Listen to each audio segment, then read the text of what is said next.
तुम्हारा पायल से कोई रिश्ता है? जी हाँ, मैं इसकी काकी हूँ। तो फिर तुम्हारी गवाही नहीं मानी जाएगी।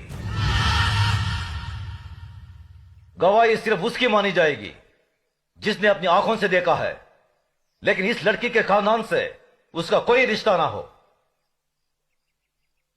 है कोई ऐसा साक्षी, ऐसा गवाह?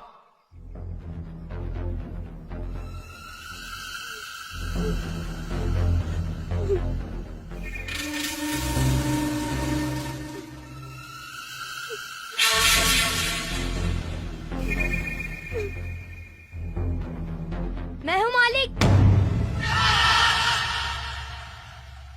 मैंने देखा है। तुमने क्या देखा है बेटे? मैंने देखा कि ये इस दीदी को जबरदस्ती अपने कंधे पे उठाकर पंपशीट में ले गया और दरवाजा बंद कर दिया।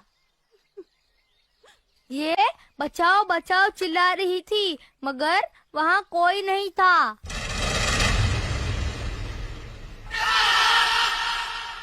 थोड़ी देर बाद जब ये बाहर आई तो इसके कपड़े फटे हुए थे और ये रो रो के कह रही थी कि मेरा सब कुछ लुट गया, मैं बर्बाद हो गई।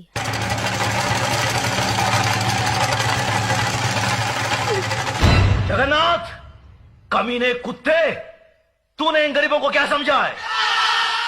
ये वो गरीब मजदूर हैं जिनके खून पसीने की बरकत से हमारी धरती पर हरियाली जागती है। हमारे सर पर जमींदारी का ताज इन्हीं गरीबों की बदौलत है, जिसके बदले में उन्हें 2 वक्त की रोटी, 2 गज की चादर मिलती है। और तूने उसी चादर में घुसकर इस गरीब की इज्जत लूट ली।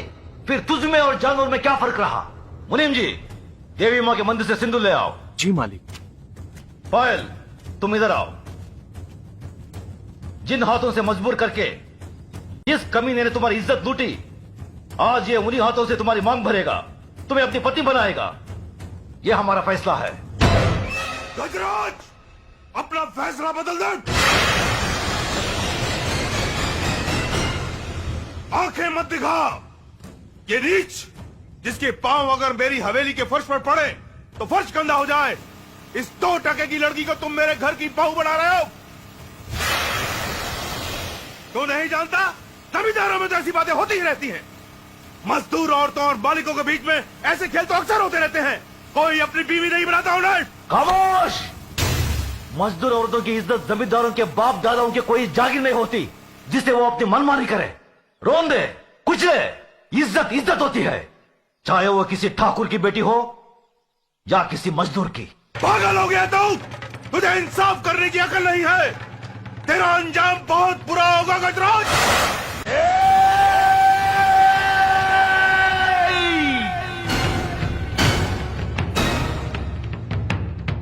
इसके आगे एक लफ्ज भी बोला तो जुबान खींच लूंगा।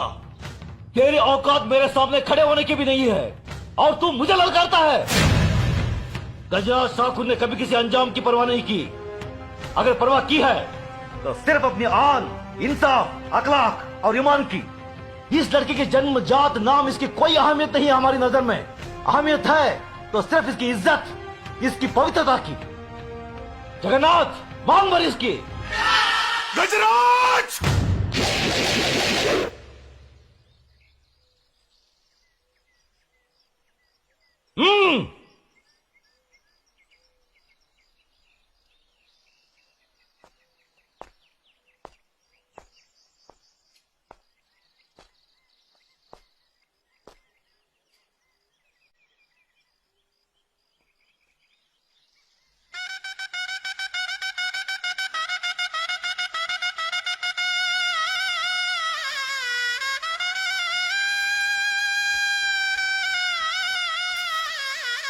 सदा फकीर हो बेटी।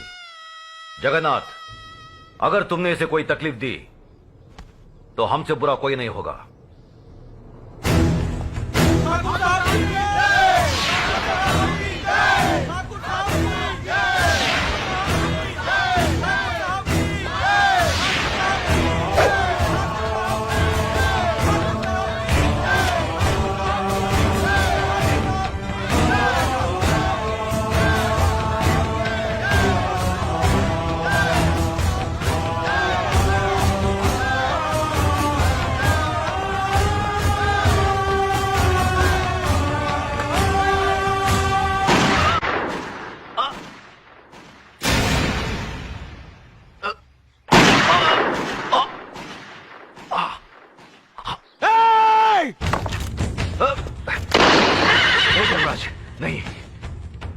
अपनी बुआ की बात उजाड़ना तुम्हारा धर्म नहीं है।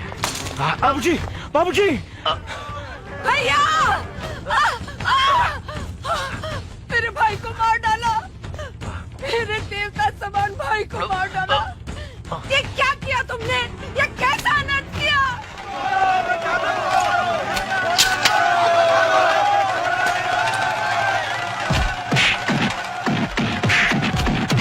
रुक जाओ, छोड़ दो उसे। जो अपराध उसने किया है उसकी सजा उसे जरूर मिलेगी।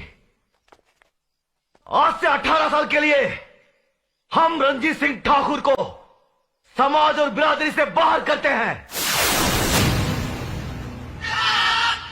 आज के बाद अगर कोई भी इसके परिवार के साथ किसी भी तरीके का संबंध रखेगा तो उसको भी यही सजा मिलेगी। यह गजराज ठाकुर का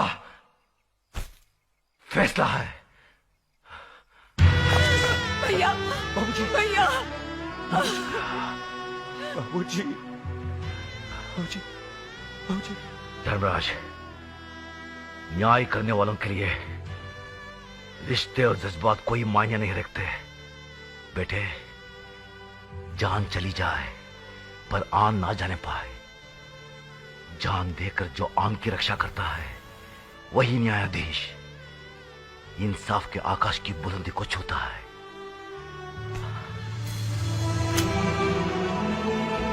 बाबूजी, धर्मराज, जी बाबूजी। आज से हम भरतपुर कस्बे के न्याय और इंसाफ की बागडोर तुम्हें सौंपते हैं। याद रखो बेटे, जिस दिन भी तुमने अनजाने में भी गलत फैसला किया तो समझ लो वही दिन तुम्हारी जिंदगी का आखिरी दिन होगा। बाबूजी, बाबूजी, भैया, बाबूजी।